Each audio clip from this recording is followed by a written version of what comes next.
Lumutang na ang apat na isinasangkot sa karambola ng mga motorsiklo sa Davao City na ikinasawi ng dalawang mag-live-in partner. Hindi nila ito karera, kundi iabangan lang ng motorsiklo. Nakatutok si John D. Esteban ng GMA Regional TV. Magkaangkas sa mag-live-in partner sa Davao City nitong Lunes nang banggain sila ng isa pang motorsiklo na sumalpok din sa isa pang motorsiklo. Ang gulong ng nambangga may tinamaang isa pang motorsiklo. Isang araw matapos ang karambolang yan sa Davao Bukidnon Road na ikinasawi ng mag-partner. Apat na lalaki ang nagtungo sa Baliuc Police Station kaugnay ng naganap na karambola. Isa sa mga sumuko ay ang unang napaulat na tumakas, habang ang isa naman ay isa sa mga driver ng mga umano'y nagkarerang motor. Humingi sila ng tawad.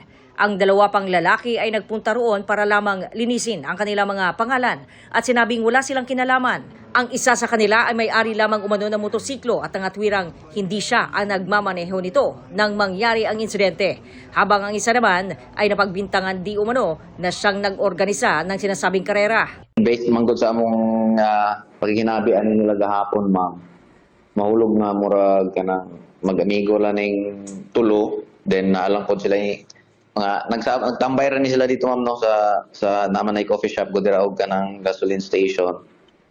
Then ang ilang term is was diligent actually gani drag race ang ilang term. Kanang hambugay og motor. Sasampahan sila ng kasong reckless imprudence resulting in multiple homicide at damage to property. Nananawagan ng hustisya ang pamilya ng mga nasawi na tubong Mati City, Davao Oriental at nakatira sa Davao City para magtrabaho. Ang akong panawagan mo, sir, nga makuha na mo ang hustisya nga sa pangitabo.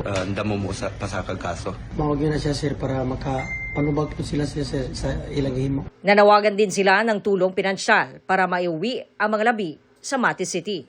Isang anak ang naulila ng mag-partner. Kinsa, sir, ba sa nalimalumong kasing-kasing mutabang, sir.